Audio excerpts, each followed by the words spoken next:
नमस्कार, मैं हूं आपके साथ अंकिता शर्मा और आप देख रहे हैं न्यूज 11 भारत 11 स्पेशल की शुरुआत करेंगे। देखिए, ऑपरेशन सिंदूर पर लोकसभा में 16 घंटे की चर्चा चल रही है। इस दौरान रक्षा मंत्री राजनाथ सिंह ने कहा है कि ऑपरेशन सिंदूर सिर्फ रुका है, खत्म नहीं हुआ है। उन्होंने यह भी कहा है कि सीज फायर किसी के दबाव में नहीं हुआ, बल्कि भारतीय सेना से जो लक्ष्य रखा गया है उसे हासिल किया गया। पहले ये रिपोर्ट देखिए।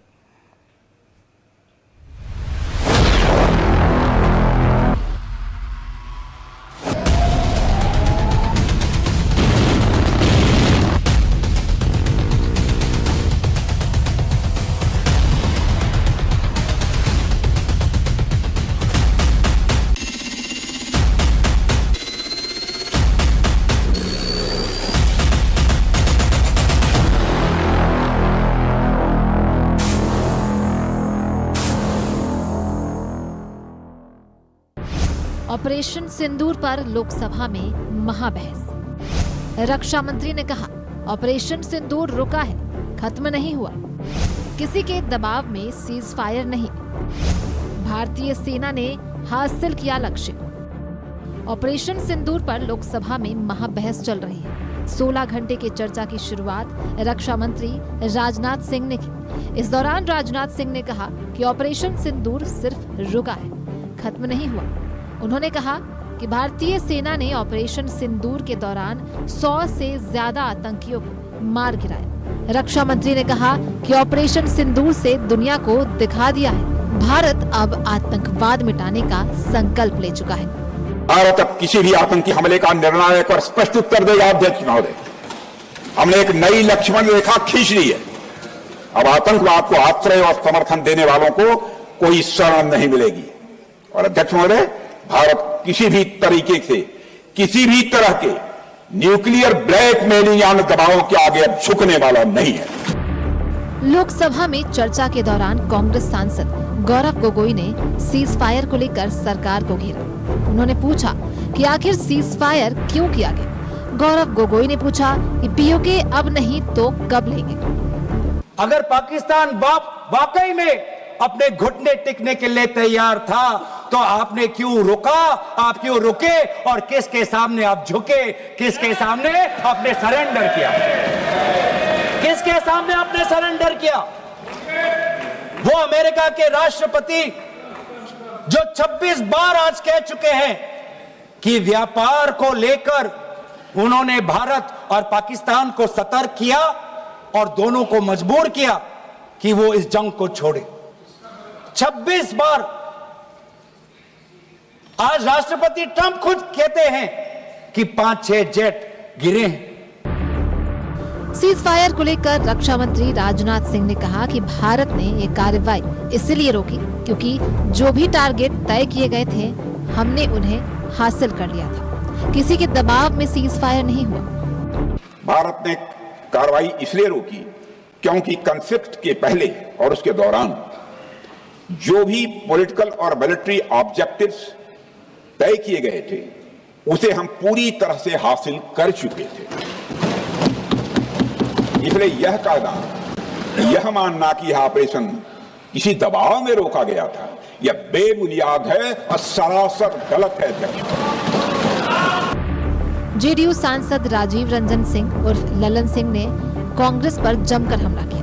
उन्होंने कहा कि जब आपकी सरकार थी तब देश भर में हमले होते थे। 26/11 को आतंकियों का हमला हुआ, मुंबई पर आतंकियों ने कब्जा कर लिया था, आपने क्या किया? उन्होंने कहा, ऑपरेशन सिंदूर के दौरान पाकिस्तानी मिसाइलें आती थी लेकिन हवा में ही फुलझड़ी की तरह फुस हो गई। हमारे सैनिकों ने जब हमला किया तो उनका पूरा कंट्रोल सिस्टम ध्वस्त हो गया। 6 और 7 मई की मध्यरात्रि में हमारे सैनिकों ने 9 आतंकवादी ठिकानों को ध्वस्त कर देने का काम किया और सैकड़ों आतंकवादी उसमें मारे गए, शहीद हुए। आप सबने देखा होगा टीवी पर, बहुत से लोग जो आका थे आतंकवादियों को रो रहे थे। मसूद अजहर साहब, हाफिज शहीद, ये रो रहे थे कि मेरा सारा परिवार मर गया, काश मैं भी मर जाता। सारे आतंकवादियों को ध्वस्त करके उन्होंने संदेश दिया कि अब इस देश में और पाकिस्तान की धरती पर आतंकवाद को हम बर्दाश्त नहीं करेंगे, और यह संकल्प उन्होंने पूरा करने का काम किया। ऑपरेशन सिंदूर के दौरान भारतीय सेना ने शौर्य और पराक्रम का परिचय दिया था, जिसे पूरा देश सलाम कर रहा है। राजनाथ सिंह ने कहा कि भारत के डिफेंस सिस्टम ने पाकिस्तान के हर हमले को नाकाम कर दिया। पाकिस्तान किसी भी टारगेट को हिट नहीं कर पाया। भारतीय सेना ने दुश्मन के हर मंसूबे पर पानी फेर दिया। पाकिस्तान के हमले के जवाब में हमारी कार्रवाई साहसिक और ठोस थी। इस मिशन को हमारी सेनाओं ने सफलतापूर्वक अंजाम देने में कामयाबी पाई है। Bureau report, news 11 Bharat.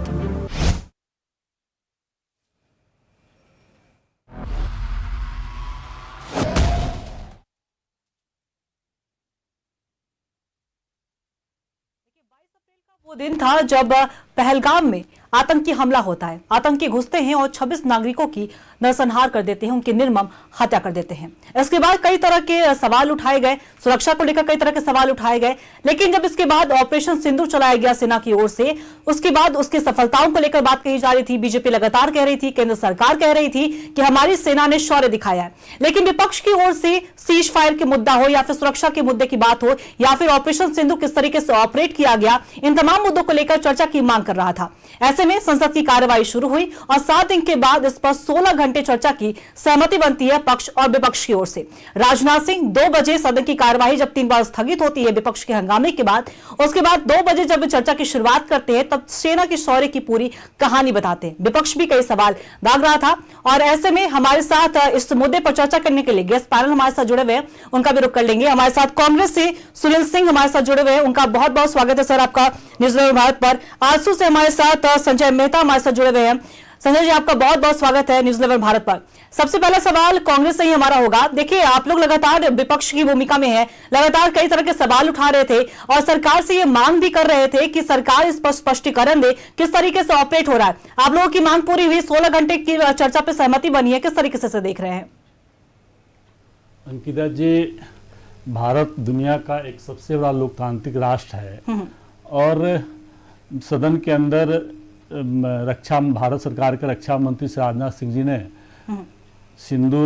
Mission सिंदूर पर अपना बयान व्यक्त कर रहे थे पूरे देशवासियों के समक्ष में। 16 घंटे की चर्चा है मिशन सिंदूर पर।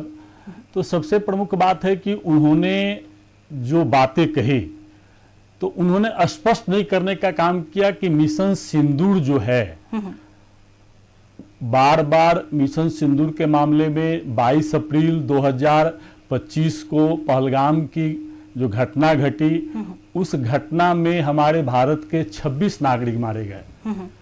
आपको यह पता है कि अप्रैल 2007-8 को भारत के गृह मंत्री श्री अमित शाह जी आपको जम्मू कश्मीर में रहते हैं और जम्मू कश्मीर में रहते हुए उन्होंने स्पष्ट कहा था कि जम्मू कश्मीर बिल्कुल सुरक्षित है।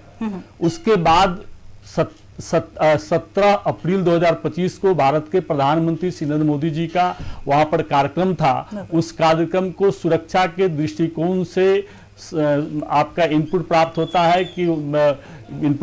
है सिक्योरिटी दृष्टिकोण से, तो वहां पर उसको कैंसिल कर दिया जाता है। उसके बावजूद भी जब कैंसिल कर दिया जाता है तो आप जम्मू कश्मीर केंद्र शासित प्रदेश है भारत का, केंद्र शासित प्रदेश का जो पूरे जिम्मेवारी होती है वह जिम्मेवारी गृह मंत्री का होता है, श्री अमित शाह जी का होता है, पूरी सुरक्षा की जिम्मेवारी। और जम्मू कश्मीर में आपका इंडियन आर्मी है, सीआरपीएफ है, सीआईएसएफ है, वहां पर उपस्थित है और डेपुटेटेड है वहां पर। उसके बावजूद भी 22 अप्रैल 2025 को हमारे देश के 26 नागरिक वहां पर मारे जाते हैं। 45 मिनट तक आतंकवादी तांडव करते हैं और श्री राजनाथ सिंह जी ने सदन के माध्यम से, लोकसभा के माध्यम से यह बताने का काम नहीं किया कि वह आतंकवादी कहां से आया, वह आतंकवादी को किसने प्रश्रय दिया और उस आतंकवादी ने हमारे 26 भारतीय को मारने के बाद में वह कहां पर जाके छुपता है, उसको कौन प्रश्रय देता है। यही श्री राहुल गांधी जी और श्री राहुल गांधी जी लोकसभा के प्रतिपक्ष के नेता जानना चाहते हैं, और देशवासियों को राजनाथ सिंह जी ने यह बताने का काम नहीं किया कि यह घटना में कैसे घटना घटी। और प्रधानमंत्री श्री नरेंद्र मोदी जी हमारे देश के 26 नागरिक मारे जाते हैं और उनका चिता का आग ठंड भी नहीं होता है, और 24 अप्रैल 2025 को बिहार के मधुबनी में चुनावी सभा को संबोधित करते हैं, और चुनावी सभा को संबोधित करते हैं और वहां से देश के प्रधानमंत्री यह कहते हैं कि पताल से खोजकर भी उस आतंकवादी को मारेंगे। तो अब तो देशवासियों को ऐसा देखिए सुनील जी, जैसे कि आप लगातार ये बात कह रहे हैं, ऐसे में ललन सिंह का भी हमने बयान देखा संसद के अंदर, उन्होंने यह भी स्पष्ट किया कि ठीक है, अगर आप सवाल कर रहे हैं और ये आप बात कह रहे हैं कि सुरक्षा में चूक हुई है, ठीक है सुरक्षा में चूक हुई है, लेकिन मुंबई हमले की जब बात हुई तो मुंबई हमला फिर कैसे हुआ? अंकिता जी, बहुत अच्छा प्रश्न आपने किया कि मुंबई हमला 26/11/2008 को हुआ था। उसमें 9 आतंकवादी डॉक्टर मनमोहन सिंह जी के नेतृत्व में, देश के प्रधानमंत्री के नेतृत्व में मारे गए थे, और एक आतंकवादी पकड़ा गया था। एक पूरा देश और पूरा दुनिया देखा, और उस आतंकवादी ने बताया कि हम पाकिस्तानी प्रश्न और पाकिस्तान के संरक्षण में हम देश में इस तरह की घटना का अंजाम दिए हैं। तो वही तो श्री राहुल गांधी जी जानना चाहते हैं देश के गृह मंत्री महोदय से कि इसकी जिम्मेवारी कौन लेगा, इसकी जिम्मेवारी किस पर तय होगी। आपको पता है उसके बाद देश के गृह मंत्री शिवराज सिंह पाटिल जी का इस्तीफा हुआ था, विपक्ष ने तांडव किया था। उस समय गुजरात के मुख्यमंत्री श्री नरेंद्र मोदी जी थे, उनको मना करने के बावजूद भी बम्बे घटना, महाराष्ट्र की जो घटना 26/11/2008 का है, दूसरे दिन उन्होंने जाकर वहां पर प्रेस कॉन्फ्रेंस करने का काम करते हैं। तो भारतीय जनता पार्टी कभी भी देश की रक्षा के साथ, देश की सुरक्षा के साथ और देश की सरकार के साथ कभी खड़ा रहने का काम नहीं किया है। तो इनकी कथनी और करनी वही तो पूरा देश जानना था। राजनाथ सिंह जी ने पल्ला झाड़ दिया ना कि वह 4 आतंकवादी कहां गए। मुख्य बात तो मुख्य प्रश्न है कि 4 आतंकवादी गए, वो आए कहां से, किसने प्रेशर दिया, घटना का अंजाम देने के बाद कहां गया। और जब यह इनपुट था कि देश के वहां पर इनपुट था कि प्रधानमंत्री महोदय का 17 अप्रैल 2025 को जाना था और उसके बाद में सुरक्षा कारण से नहीं गए, फिर यह जिम्मेवारी कौन लेगा, यह किसकी जिम्मेवारी बनती है, यह जिम्मेवारी कौन तय करेगा। चलिए बिल्कुल सुनील जी, और हमारे साथ संजय मेहता जी भी हमारे साथ आंसू से जुड़े हुए, उनका भी रुख कर लेते हैं।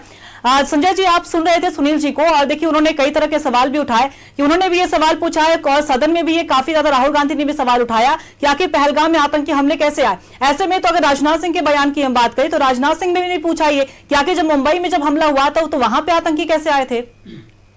देखिए अंकिता जी, मैं साफ तौर पर, स्पष्ट तौर पर पूरे देश की जनता को और झारखंड की जनता को ये बताना चाहता हूँ कि आतंकवाद तो एक दिन की कोई समस्या है नहीं, ये एक वैश्विक समस्या है, और लंबे अरसे से भारत के भीतर भी ये समस्या रही है, और अगर आप जम्मू कश्मीर के भीतर कहेंगे तो वहां भी समस्या रही है। लेकिन आपको इस बात पर गौर करना चाहिए कि जिस आतंकी संगठन पर यह आरोप लगा था, जो टीआरएफ का ऑर्गेनाइजेशन था, अभी 18 जुलाई की बात है, उसे अब वैश्विक आतंकी संगठन घोषित कर दिया गया है। आप जानते होंगे इससे पहले लश्कर-ए-तैयबा हो या इंडियन मुजाहिदीन हो, इन तमाम संगठनों का आतंकी संगठनों का आतंक बहुत लंबे अरसे से इस देश के भीतर रहा है। ये ना तो सिर्फ कांग्रेस की सरकार की समस्या रही है और ना तो सिर्फ एनडीए सरकार की समस्या रही, ये एक राष्ट्रीय समस्या और वैश्विक समस्या रही। दूसरी बात, जब ऐसी कोई दुर्भाग्यपूर्ण घटना इस देश के भीतर घट गई तो, और जब उस घटना के कुछ अध्याय अब बंद हो गए हैं और इस पर एक निष्कर्ष आ चुका है उस पर कि यहाँ पर हमारे लोग मारे गए, सीज फायर हुआ और हमारे सेना ने अपना शौर्य और पराक्रम दिखलाया, तो इन लोगों से मैं ये पूछना चाहता हूं कि क्या सेना के शौर्य और वीरता पर भी ये प्रश्न खड़ा करना चाहते हैं? ये लोग आज ये प्रश्न पूछ रहे हैं कि आपने कितना उन लोगों का फाइटर जेट मार गिराया है, लेकिन इन लोगों को ये नहीं समझ में आ रहा है कि हम इस तरह के सवाल करके सेना के शौर्य और पराक्रम पर सवाल उठा। देखिए, एक देश होता है, उसकी संप्रभुता होती है, उसकी अपनी एक राष्ट्रीय एकता, अखंडता और भावना होती है, और आप जो सदन के भीतर देश के लोकतंत्र के मंदिर में इतना बड़ा जो सवाल उठा रहे हैं वो एक राजनीतिक विद्वेष से उठा रहे हैं, लेकिन ये देश की भावनाओं का प्रतिनिधित्व नहीं करता है। आपको ये सवाल करना चाहिए सदन के भीतर कि आप बताइए कि आपने जो जीत हासिल की उसमें किन लोगों का योगदान रहा, किन लोगों ने अपना 100% योगदान दिया है। लेकिन आज नहीं, मेरी बात सुनिए, आज एक तरीके से देश की भावनाओं को और वो सेना के शहीद हुए जवानों के शहादत को एक तरीके से बदनाम किया जा रहा है। इस तरह के पहलुओं पर राजनीति करके मुझे लगता है पक्ष और विपक्ष को समन्वय स्थापित करते हुए सेना के शौर्य और पराक्रम को सामूहिक तौर पर सदन के अंदर सलाम करते हुए उसकी सराहना की जानी चाहिए थी, लेकिन ये राजनीति कर रहे हैं जो निंदनीय है। बिल्कुल। और हमारे साथ देखिए आरजेडी से डॉक्टर मनोज कुमार यादव जी भी जुड़े हुए। सबसे पहले संजय, आपका बहुत बहुत स्वागत है। मनोज जी, आपसे भी सवाल रहेगा। देखिए संजय जी को भी आपने सुना और उन्होंने साफ तौर पे ये उठाया सवाल कि विपक्ष की ये क्या संसद में अगर जिस तरीके का हंगामा चल रहा है, जिस तरीके के सवाल उठा रहे, कहीं ना कहीं सेना के शौर्य पर आप लगातार पराक्रम पर जो है सवाल उठा रहे, तो क्या सही में ये ऐसा है कि आप सेना के शौर्य पर सवाल उठा रहे या फिर आप सच में पूरा स्पष्टीकरण चाहते हैं ऑपरेशन सिंदूर पर? देखिए, जो भी सवाल कर रहे हैं बड़ा दुर्भाग्यपूर्ण है। एक तो प्रधानमंत्री देश के कायरतापूर्ण दिखाया, जितने कायर प्रधानमंत्री साबित हुए, शायद ऐसा कोई भी प्रधानमंत्री आज तक के प्रधानमंत्री में किसी ने इस तरह का हरकत नहीं किया। एक और आप कहते हैं कि 56 इंच का चौड़ा हम ईंट छेट बजा देंगे, घर में घुस के मारेंगे। कहाँ चला गया आपका 56 इंच का चौड़ा? ट्रंप के बाद पे आपने 36 आपका सीना हो गया क्या? तो भारतीय जनता पार्टी जो गठबंधन के लोग हैं, जब हर तरह से हरास हो जाते हैं, निराश हो जाते हैं, तो फिर वही पुरानी बातें। बॉम्बे में कैसे घटना घट गया? अरे वर्तमान में आप देखिए ना कि कहां से घुसा है लोग, और जिन लोगों ने हमला किया। मनोज जी, तो ऐसे में तो घर में घुसकर फिर मारना किसे कहते हैं? बात समझिए ना, जहां जब हमला हुआ, आप इतना बड़ा ऑपरेशन सिंदूर किया, बहुत अच्छा नाम दिया आपने, लेकिन जो लोगों ने हमला किया उस पर आपने क्या किया? एक भी मारा गया वो लोग? हाँ, एक भी पकड़ा गया? चाहता हूँ एक भी जैसे मोहब्बत। आप शांत रहिए पहले, मेरी बात जी नहीं, ऐसा नहीं होता। देखिए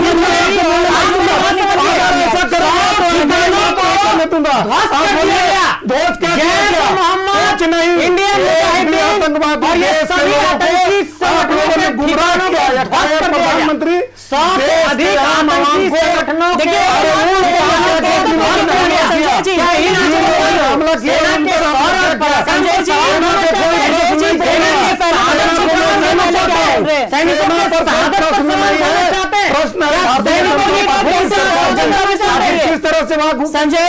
संजय जी पहले बोलने दीजिए मनोज जी को। संजय जी आएंगे आपके पास, आएंगे आपके पास।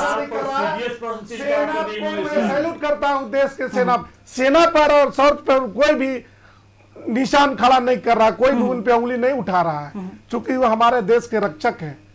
जब यह हमला हुआ, देश के तमाम नागरिक, तमाम नेता, पक्ष विपक्ष, सारा एकजुटता के साथ, तटस्थता के साथ वहां खड़ा रहा और देखता रहा कि अगला कदम प्रधानमंत्री जी का क्या होगा। देखिए मनोज जी, जब ऑपरेशन सिंदूर की जब शुरुआत हुई थी, जब पूरी तरीके से रणनीति बनी और अचानक से ये कहा गया कि ऑपरेशन सिंदूर चलाया जाएगा, तो विपक्ष जो है वो भी साफ तौर पर नजर आया था। आप लोग भी तो सब साथ में थे, तो फिर साथ में थे, लेकिन पहल किनको करना था?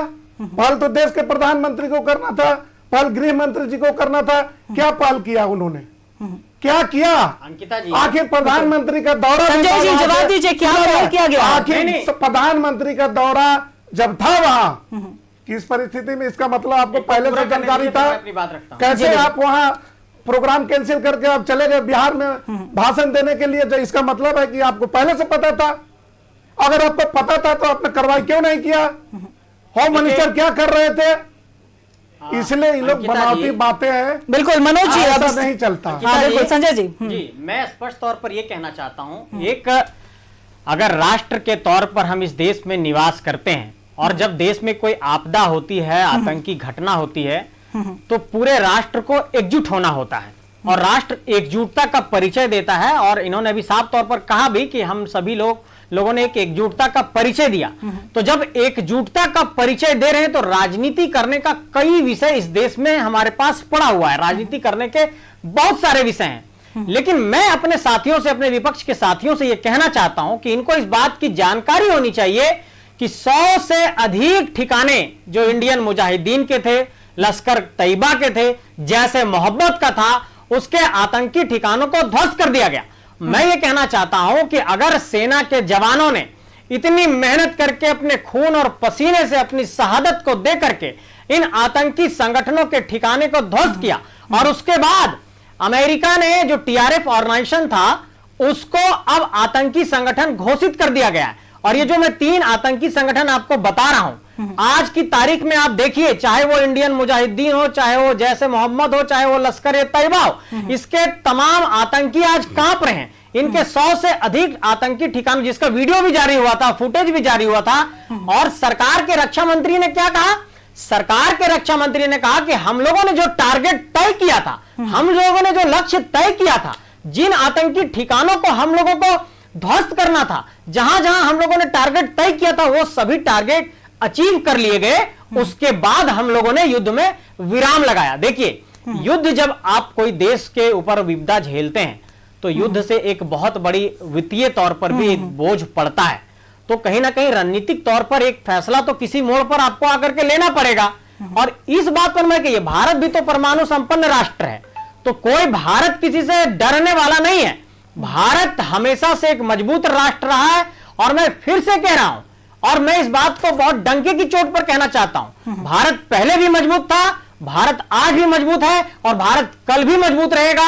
और भारत की तरफ जो भी आंख उठाकर देखेगा, उसके दोनों आंख निकाल लिए जाएंगे। और भारतीय सेना ने अपने शौर्य और पराक्रम से सबको जवाब दिया है। 100 आतंकी ठिकानों को, 100 से अधिक आतंकी ठिकानों को, जिसे आधिकारिक तौर पर सदन के अंदर भी रक्षा मंत्री जी ने कहा कि उसको ध्वस्त कर दिया गया। तो फिर से मैं ये कहना चाहता हूं कि 100 से अधिक आतंकी ठिकानों को ध्वस्त किया गया, और जो जो टारगेट तय किए गए थे उस सभी टारगेट को अचीव किया गया। उन आतंकी ठिकानों को ध्वस्त करने के पश्चात सीज फायर का ऐलान हुआ। और भारत एक संप्रभु राष्ट्र है, भारत किसी के कहने से कोई सीज फायर नहीं करता है। भारत अपना फैसला लेने के लिए स्वतंत्र है। भारत की संप्रभुता पर जो सवाल उठाएगा वो उसके देश की नागरिकता पर एक प्रश्न चिन्ह खड़ा हो जाएगा। बिल्कुल संजय जी, इस पर आएंगे, इस पर भी हम चर्चा करेंगे। फिलहाल हमारे साथ डीजीपी से अनिल मोदी जी हमारे साथ जुड़े हुए। अनिल जी, बहुत बहुत स्वागत है आपका न्यूज़ 11 भारत पर। देखिए अनिल जी, लगातार कई तरह के सवाल उठ रहे हैं। संसद में एक तरफ 16 घंटे की जो चर्चा चल रही है वो लगातार चल रही है, और ऐसे में हमारे साथ जो गेस्ट पैनल बैठे हुए हैं, कांग्रेस और आरजेडी कई तरह के सवाल भी उठा रहे हैं कि आखिर जो ऑपरेशन सिंदूर चलाया गया, पहलगाम हमला हुआ, आखिर इसकी नौबत क्यों आई? इसे किस तरीके से जवाब देंगे आप? देखिए, पहली बात तो ये पूरे देश को इस बात की तारीफ करनी चाहिए, और पूरा देश कह भी रहा है कि पहली बार देश में किसी केंद्रीय सरकार ने इतना कठोर निर्णय लिया, इतना घृण्य निर्णय लिया। और एक आतंकी घटना पहलगाम में हुई थी, उसका टिट फॉर टैट जवाब दिया, जिसकी सराहना पूरे वैश्विक मंच पर हुई। तो निश्चित तौर से इसके लिए तो केंद्रीय सरकार को साधुवाद देना चाहिए, धन्यवाद देना चाहिए। आपने कहा कि किस तरह ऑपरेशन सिंदूर की आवश्यकता क्यों पड़ी देश में। जब देखिए, होता क्या है कि एक दुश्मन जो होता है कि सामने का दिखाई देता है, एक दुश्मन होता है जो दिखाई नहीं देता। भारतीय जनता पार्टी की सरकार, केंद्रीय सरकार इस समय देश में 2 विपरीत मुद्दों पर जूझ रही है, 2 विपरीत मोर्चों पर जूझ रही है। एक तो हम लोग सामने के दुश्मन को मानते हैं, पाकिस्तान, चीन जो सामने का दुश्मन है। ऐसी कई ताकतें हैं जो देश की संप्रभुता को कमजोर करना चाह रही है, और देश में कहीं ना कहीं मौजूद है। तो आज की जो केंद्रीय सरकार इन दोनों मोर्चों पर लड़ रही है। होना तो यह चाहिए था कि ऑपरेशन सिंदूर के बाद पूरे राजनीतिक मंच पर पूरे सभी राजनीतिक दलों के लोग एक मंच पर आते और एक मुश्त भारत की तारीफ करते। लेकिन विपक्षी पार्टियों ने जैसा रोना अलापा अपनी खामियों को वैश्विक मंच पर उजागर करने का काम किया। निश्चित तौर से भारत इस मामले में शर्मसार हुआ कि देश में एकता नहीं है। वरना तो ये कहिए कि पहली बार हुआ है कि देश की सेना ने जांबाजी का परिचय देते हुए पाकिस्तान को मुंहतोड़ जवाब दिया। देखिए अनिल जी, हमारा बनी रहेगा। सुनील जी, आपने अनिल जी को सुना है, और उन्होंने साफ तौर पे कहा है कि एक मंच पर आकर जो विपक्ष है और जो लगातार इस तरह के सवाल उठा रहे हैं, और सेना के जो शौर्य आपको दिखाया है सेना ने, उसका उन्हें सलाम करना चाहिए और एक मंच पर आके उसकी तारीफ करनी चाहिए। तो ऐसे में आप क्या कहेंगे, क्या आप तारीफ नहीं कर रहे सरकार की, ये सेना की? अंकिता जी, सेना भारत का जो है, भारतीय सेना पर हमेशा उनको सैल्यूट है। उनकी शौर्य पर भारतीय जनता पार्टी प्रश्न चिन्ह लगा रही है। मैं वही स्पष्ट कर रहा हूं आपको कि जब 1971 में यही भारतीय सेना पाकिस्तान को 2 फाड़ श्रीमती इंदिरा गांधी जी तत्कालीन प्रधानमंत्री के नेतृत्व में करने का काम किया। उस समय निक्सन थे अमेरिका के राष्ट्रपति, जिन्होंने इंदिरा गांधी को रोकने का काम किया, पाक पर हमला करने से मना करने का काम किया, दबाव बनाया। तो उन्होंने यही कहा कि भारत और भारतीयों की रक्षा के लिए दुनिया के सामने भारत की नेत्री श्रीमती इंदिरा गांधी और भारतीय सेना कभी नहीं झुकेगी। और पूरे दुनिया को 1971 में बताया भारतीय सेना कि मैं दुनिया का सबसे मजबूत ताकतवर सेना हूं, और जो हमसे लड़ेगा उसका नेस्त नाबूद कर देंगे। और भारतीय जनता पार्टी के प्रधानमंत्री आदरणीय अटल बिहारी वाजपेयी जी 1999 में कारगिल में घुसपैठ होता है और पाकिस्तान से युद्ध होता है, और उस समय अमेरिका के राष्ट्रपति बिल क्लिंटन आदरणीय वाजपेयी जी को यह कहते हैं कि आप युद्ध रोक दीजिए, पाकिस्तान के पास परमाणु है। तो वाजपेयी जी ने बड़ा कड़ा जवाब दिया, पूरे दुनिया को जवाब दिया कि अगर हम तैयार हैं, हमारा आधा भारत खत्म हो जाएगा, लेकिन सूर्योदय से पहले पाकिस्तान को दुनिया के नस्ते से नेस्त नाबूद कर दूंगा। वह आज उसी की कमी है कि हम आप विपक्ष की बात करते हैं, हमारे विपक्ष ने आरजेडी, कांग्रेस और देश के सभी देखिए बिल्कुल। और सुनील जी, आज संसद में भी स्पष्ट कर दिया गया विदेश मंत्री की ओर से और साथ ही साथ रक्षा मंत्री की ओर से कि किसी भी तरह का कोई हस्तक्षेप नहीं हुआ था, कोई मिडिल मैन की भूमिका में नहीं थे, यानी कि डोनाल्ड ट्रंप जो दावे कर रहे थे उसका बिल्कुल तरीके से खंडन किया गया है। अंकिता जी, उस विषय पर मैं आता हूं कि अभी हमारे साथी विपक्ष की बात उठा रहे थे। विपक्ष ने आपका 3 टाइम्स आपने ऑल पार्टी मीटिंग विपक्ष का कॉल किए और एक बार भी देश के प्रधानमंत्री उस मीटिंग में नहीं आए, और सारी विपक्ष ने एक स्वर में कहा कि हमारे 26 नागरिक मारे गए हैं, उनके लिए और भारत की आंतरिक और बाह्य सुरक्षा के लिए देश के प्रधानमंत्री स्वतंत्र हैं, जो निर्णय लेंगे दुश्मन के खिलाफ में हम आपके साथ खड़ा हैं। लेकिन सीज फायर 11 तारीख को ट्रंप कहता है कि व्यापारियों के कारण ट्रंप 5 बजे ट्वीट करता है और ट्वीट 5 बजे शाम को होता है और 10 बजे यहां पर सीज फायर का घोषणा होती है। तो सीज फायर करने के पहले भी लोकतांत्रिक व्यवस्था में पूरे विपक्ष को बैठाकर यह निर्णय लेना चाहिए कि हमें अगली कार्रवाई क्या करनी है। और आप कह रही हैं, आप तो क्यों नहीं राजनाथ सिंह जी सदन के अंदर यह स्पष्ट किए? ट्रंप का एक बार भी नाम लिया उन्होंने? आदरणीय देश के प्रधानमंत्री श्री मोदी जी ने किस बात का, किस मित्र को बताना चाहते हैं? किस कारण से, कैसा दस्तावेज अमेरिका और ट्रंप के पास में है कि वह खंडन नहीं करते हैं कि ट्रंप बोलने वाला कौन है इस मामले में? आपको सारे समाचार पत्रों में बड़ी गंभीरता से छपा है कि 25वीं बार ट्रंप का 25वीं बार दावा भारत और पाकिस्तान के बीच संघर्ष खत्म मैं कराया, ट्रंप कर रहा, मैं दिखला रहा हूं, मैं नहीं कर रहा हूं, ट्रंप कर रहा है। और आपने अगर स्पष्ट कर देते सदन के अंदर राजनाथ सिंह जी, देश के रक्षा मंत्री, कि ट्रंप का नाम एक बार नाम लेना चाहिए था। आज पूरे दुनिया में भारत के 140 करोड़ जनता का अमेरिका अपमानित कर रहा था, जिस अमेरिका को विदेश मंत्री जयशंकर ने तो कहा है कि डोनाल्ड ट्रंप की किसी भी तरह का कोई हस्तक्षेप नहीं हुआ था, उनसे कोई वार्ता नहीं हुई थी, जबकि वेंस ने कॉल किया था। जी, आपने कहा कि संसद में स्पष्ट नहीं किया गया, लेकिन ऐसे में विदेश मंत्री ने तो स्पष्ट कहा है, डोनाल्ड ट्रंप का नाम भी लिया उन्होंने। डोनाल्ड ट्रंप का नाम नहीं लिया है, कहीं भी डोनाल्ड ट्रंप का नाम उन्होंने लेने का काम नहीं किया है, कहीं भी डोनाल्ड ट्रंप का नाम सदन के अंदर उन्होंने लेने का नहीं किया है, बिल्कुल नहीं नाम लिया उन्होंने तो बात को घुमा दिया। प्रश्न तो यही है कि वो 4 आतंकवादी गए कहां से आए, किसने प्रश्रय दिया, वो अंजाम देने के भारतीय नागरिक को हत्या करने बाद कहां चले गए? यही तो प्रश्न, इसी को तो बार बार बचाना ही लोग चाह रहे हैं, बार बार इसे बचना चाह रहे हैं। और हमारे साथी बार बार एक आप बता रहे हैं अंकिता जी कि देश की सेना पर भारतीय जनता पार्टी ने देश की सेना को अपमानित किया। आपको ये पता है कि हमारी लेफ्टिनेंट सोफिया कुरैशी को मध्य प्रदेश के मंत्री बीजेपी का विजय शाह जी क्या कहते हैं? पाकिस्तानी और आतंकवादियों की बहन कहते हैं। आपका उप मुख्यमंत्री क्या कहते हैं वहां का? जगदीश देवरा जी हमारे भारतीय सेना को कि मोदी जी के चरणों में भारतीय सेना है। तो अंकिता जी यह बताइए कि अभी तक संगठन ने इन दोनों पर क्या कार्रवाई किया? क्या पार्टी से निकालने का काम किया? क्या मंत्री पद से हटाने का काम किया? इससे ऐसा लगता है कि भारतीय जनता पार्टी के बड़े नेताओं के संरक्षण में सोफिया कुरैशी को और भारतीय सेना को अपमानित करने का काम किया गया है। इससे एकदम स्पष्ट होता है, साफ होता है। देखिए सुनील जी, और सुनील जी को आपने सुना होगा, अनिल जी, उन्होंने साफ तौर पर यह आरोप लगाया है कि जो सेना के शौर्य पर जो उनकी पार्टी में रहते हुए कई तरह के आपत्तिजनक बयान दे रहे थे, बीजेपी उन्हीं पर कार्रवाई क्यों नहीं करती है?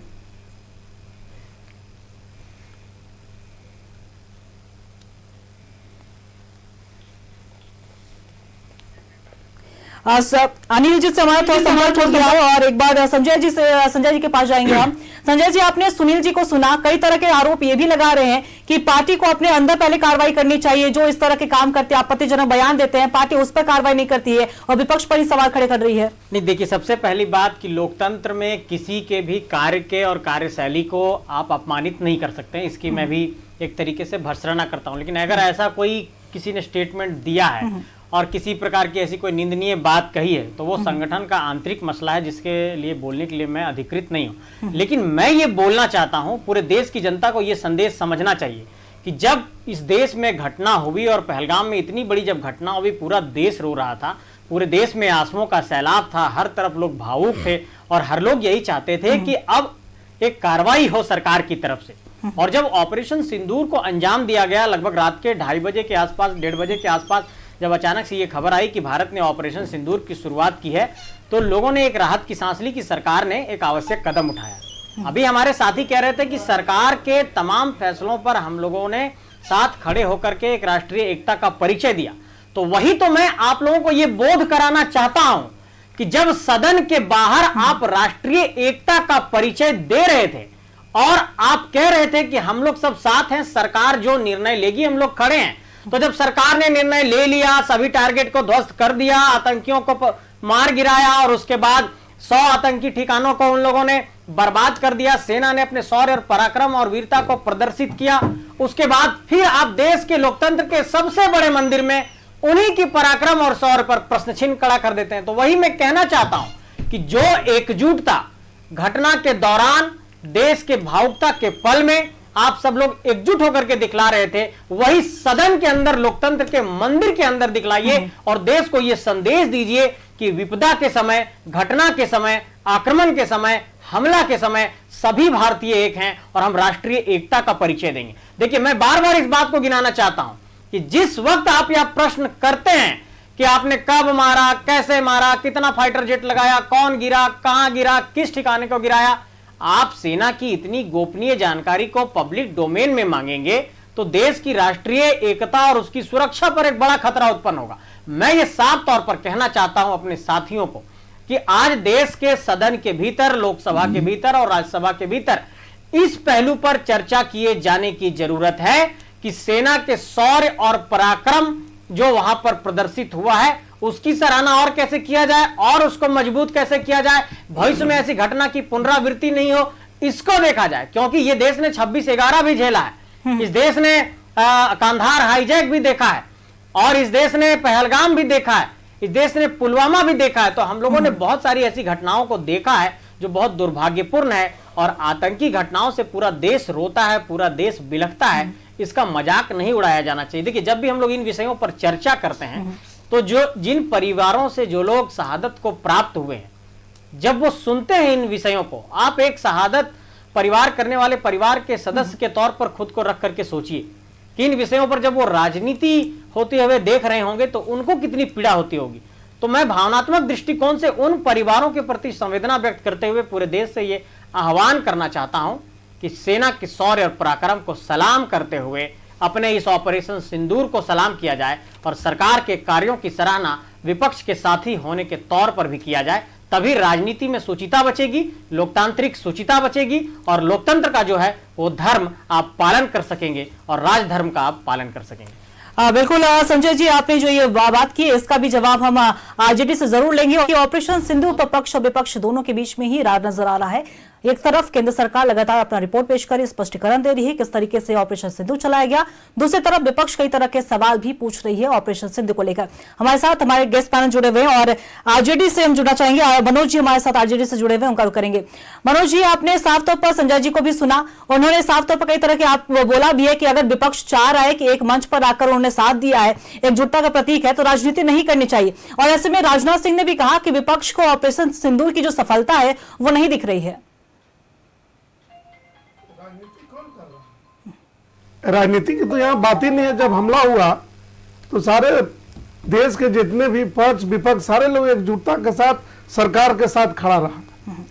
देश के नागरिक सारे खड़े रहे और इंतजार करते रहे कि अगला रुख प्रधानमंत्री जी का क्या होगा। एक और आप कहते हैं कि आतंकवादियों को समाप्त करना है, ऑपरेशन सिंदूर से आसरा आतंकवादी समाप्त हो गए क्या?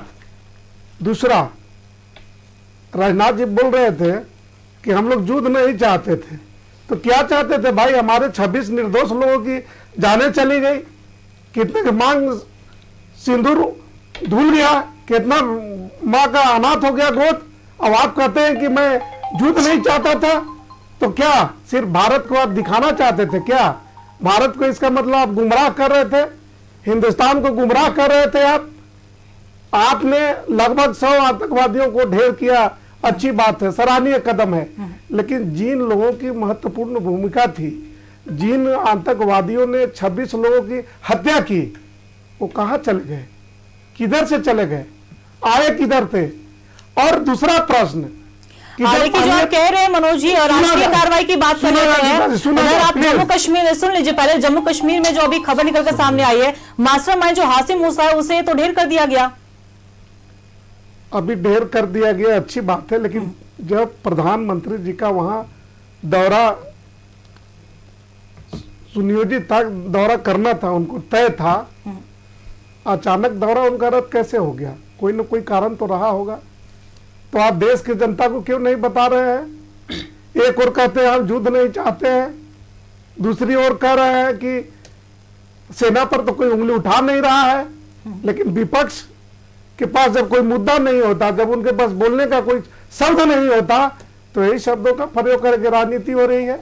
जब इस तरह का हमला हुआ तो राजनीति कौन किया? एक भी पार्टी का नाम आप बता दें जो उस समय में कोई भी राजनीतिक गतिविधि रही उनकी?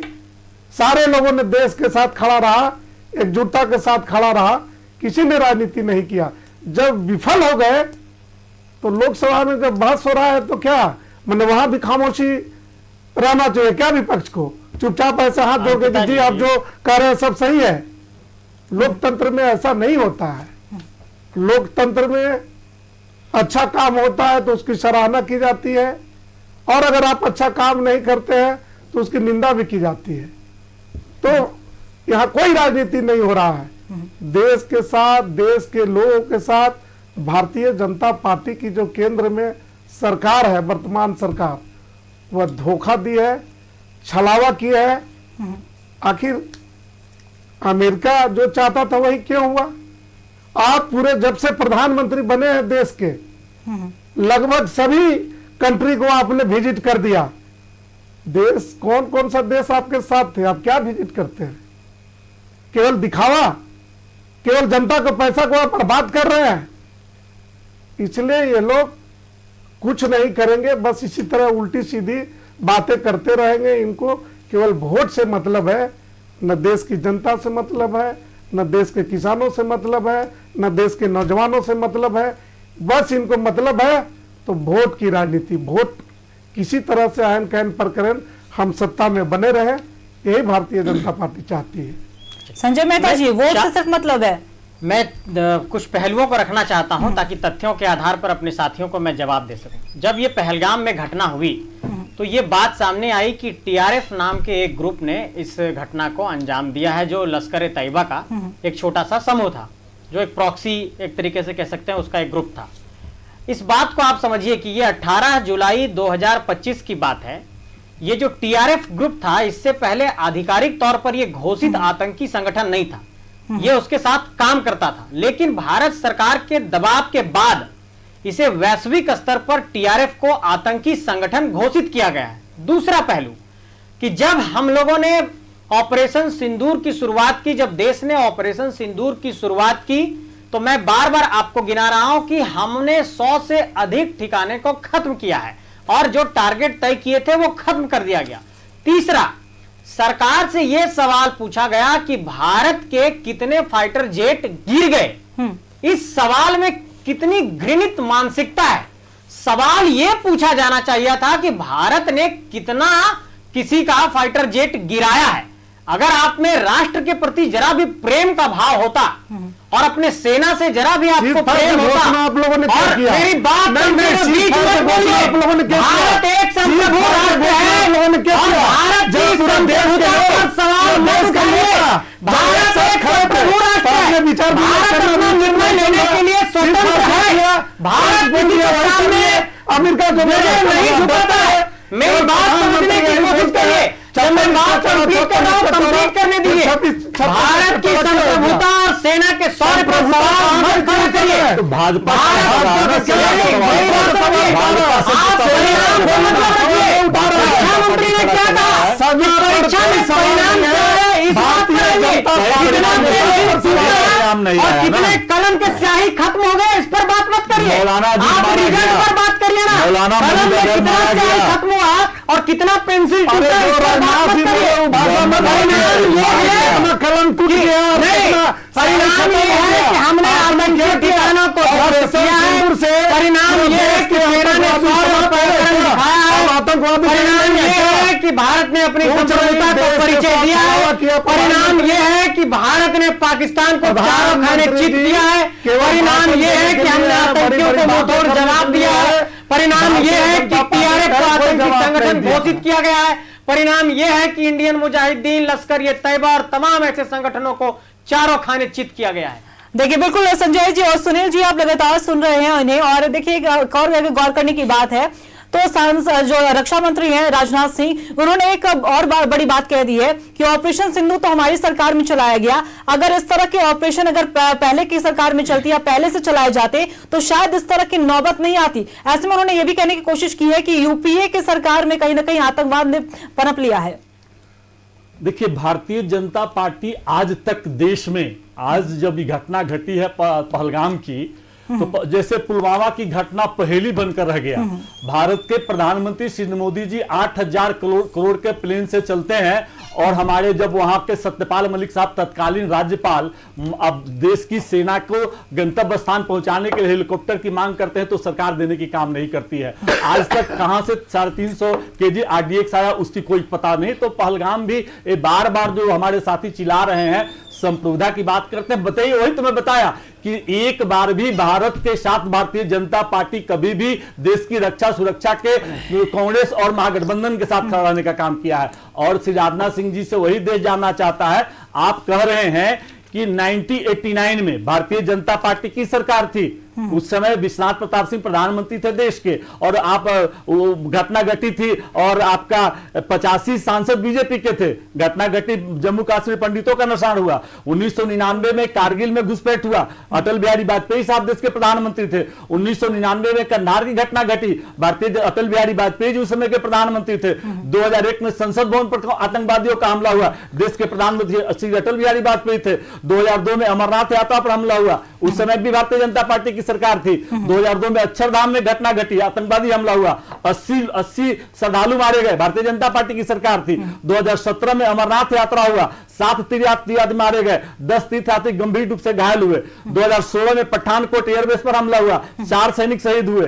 2016 में भारतीय जनता पार्टी नरेंद्र मोदी जी की सरकार थी, प्रधानमंत्री नरेंद्र मोदी जी, आतंकवादियों का हमला हुआ, 16 जवान शहीद हुए। आपका उड़ी में 16 जवान शहीद हुए, और 14 फरवरी 2019 को पुलवामा में 40 सैनिक शहीद हुए। तो अभी तक तो सबसे बड़ी आतंकवादी घटना भारतीय जनता पार्टी और भारतीय जनता पार्टी के शासनकाल में देश में हुआ है और हो रहा है। तो मैं वही इनकी जो बात है, हमारा विपक्ष जो साथी बैठे हुए हैं, संप्रभुता एकता की बात करते हैं। अरे संप्रभुता एकता की बात तो पूरा विपक्ष देश के साथ खड़ा था, पूरा विपक्ष खड़ा है देश के साथ में। आप उस पर चर्चा ना करें। आप बताइए कि भारतीय जनता पार्टी ने, हमने नाम लिया कि विजय शाह जी पर क्या कार्रवाई किया, मध्य प्रदेश के मंत्री पर भारतीय जनता पार्टी जगदीश पर क्या कार्रवाई किया, जवाब दे देता हूं। हमारी बात सुन लीजिए, हमारी बात कंप्लीट हो गई। देश की जनता यह जानना चाहती है, मैं आरोपों पर जवाब दे देता हूं। हमारी बात पर सुन लीजिए, आपका आरोप है कि आतंकी हमले हुए। आप हमारी बात 2004 से 2014 तक 9,739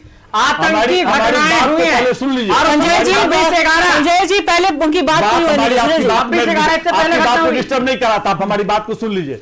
मैं वही कह रहा हूं कि देश के जब 26/11/2008 में जब महाराष्ट्र मुंबई में घटना घटी, तो हमारे देश के कांग्रेस के गृह मंत्री शिवराज पाटिल सिंह इस्तीफा दिए थे, जबकि 9 आतंकवादी मारे गए, 1 आतंकवादी पकड़े गए, साबित हुआ कि पाकिस्तान के संरक्षण में हुआ। तो वही देश की जनता चाह रही है कि जम्मू कश्मीर केंद्र शासित प्रदेश है, और पूरा वहां पर जो भी वहां पर फोर्सेस डिप्यूटेड है, सब केंद्रीय गृह मंत्री अमित शाह जी के अंदर में आता है। उनसे वो इस्तीफा क्यों नहीं देते हैं, वो जिम्मेवारी क्यों नहीं लेते हैं? देश के प्रधानमंत्री श्री मोदी जी क्यों नहीं जिम्मेवारी लेते हैं? जिम्मेवारी क्यों नहीं? 2008 की बात करें तो आप 2008 में जयपुर में सीरियल ब्लास्ट हुआ, 63 लोग मरे, लेने के लिए आप 200 लोग से अधिक घायल हुए थे। आप देखिए, हम आपकी बात में नहीं बोला था कि नहीं आप तथ्यों को रख रहे हैं, मैं भी तथ्य को रख रहा हूं। जब आप 2008 में सिर्फ 26 से ज्यादा नहीं हुआ, जनता पार्टी सीरियल ब्लास्ट हुआ, 63 लोग मरे, 200 से ज्यादा लोग घायल हुए, छुपाने का काम 9,739 आतंकी घटनाएं हुई। बार बार देश को अपमान कर रहा संजय जी, संजय जी, बात कंप्लीट करने दीजिए। इन घटनाओं पर अकाउंटेबिलिटी कौन तय करेगा? किया जा रहा है, ये लोग कौन देगा? श्री नरेंद्र मोदी जी और अमित शाह जी प्रेम नहीं रखते हैं, से क्यों भाग रहे हैं? क्यों भाग रहे हैं? और देश से प्रेम कितना आप करते हैं, लोग जानते हैं। अच्छा, कसाब को बिरयानी कौन खिला रहा है? कसाब को बिरयानी कौन खिला रहा है? पाकिस्तान में लोग मोदी क्यों कहते वाले नरेंद्र मोदी जी देश से प्रेम की बात करते हैं। प्रेम मस्जिद के नाम पर आप लोग 15 में कौन पाकिस्तान गया? क्यों पाकिस्तान गया? पीने के लिए सुनील जी, संजय जी और मनोज जी, हम आएंगे आपके पास। देखिए, संसद में ऑपरेशन सिंदूर पर चर्चा चल रही है।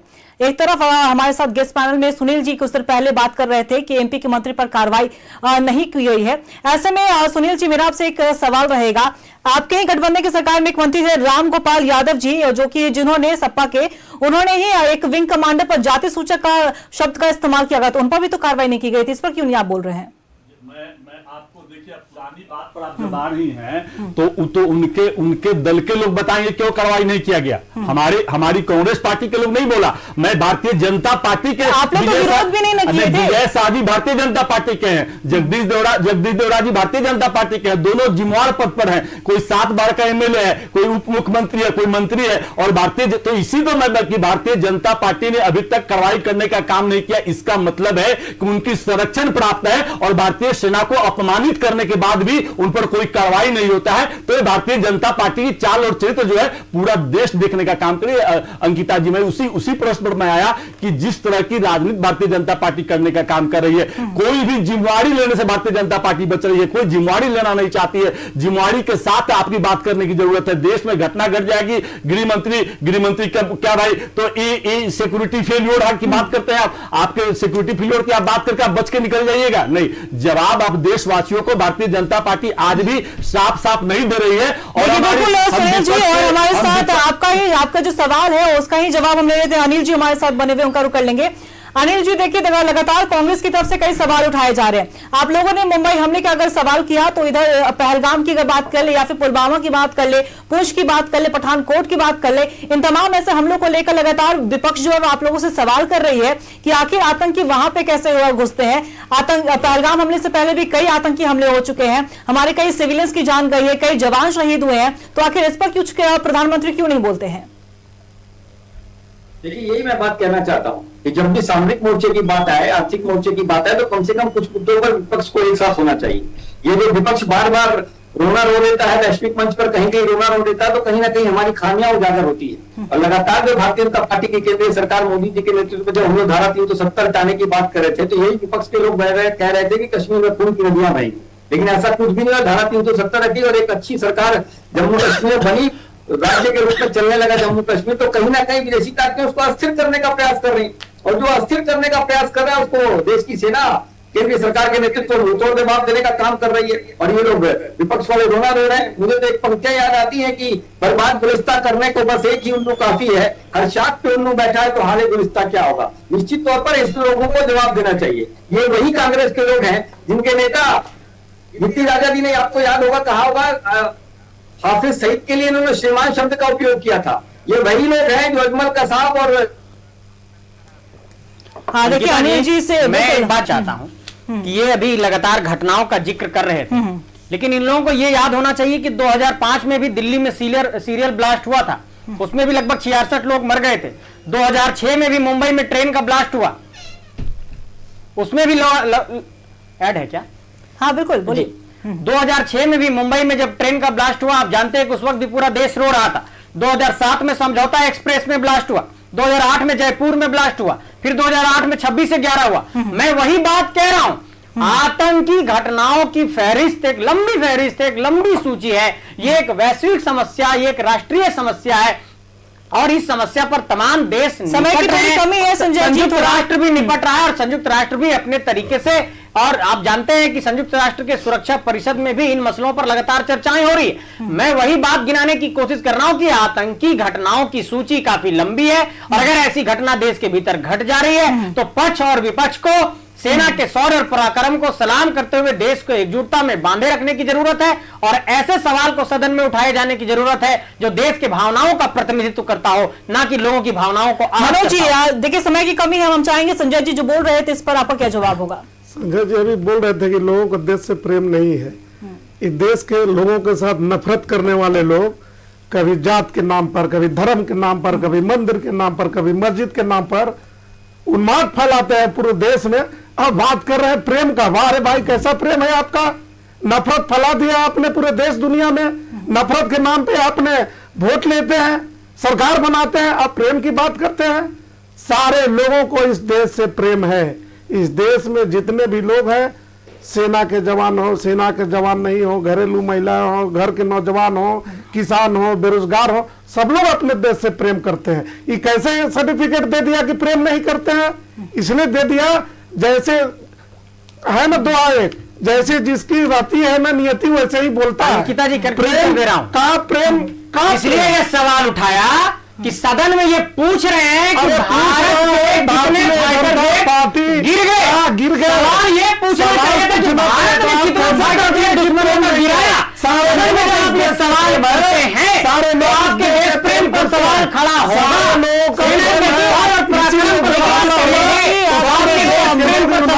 जी और मनोज जी देखिए लगातार कई तरह के सवाल उठा रहे हैं। Sunil ji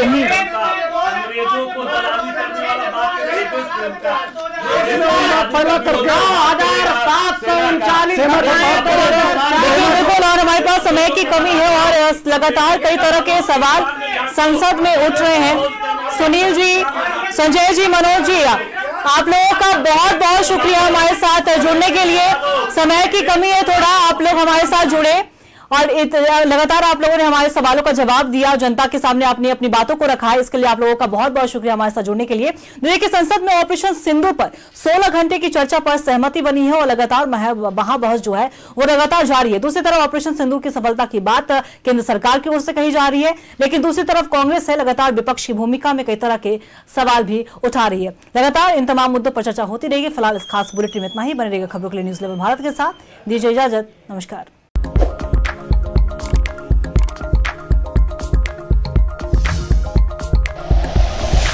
like and share videos, subscribe करें हमारा चैनल और प्रेस करें बेल आइकॉन। न्यूज़ 11 भारत, सच है तो दिखेगा।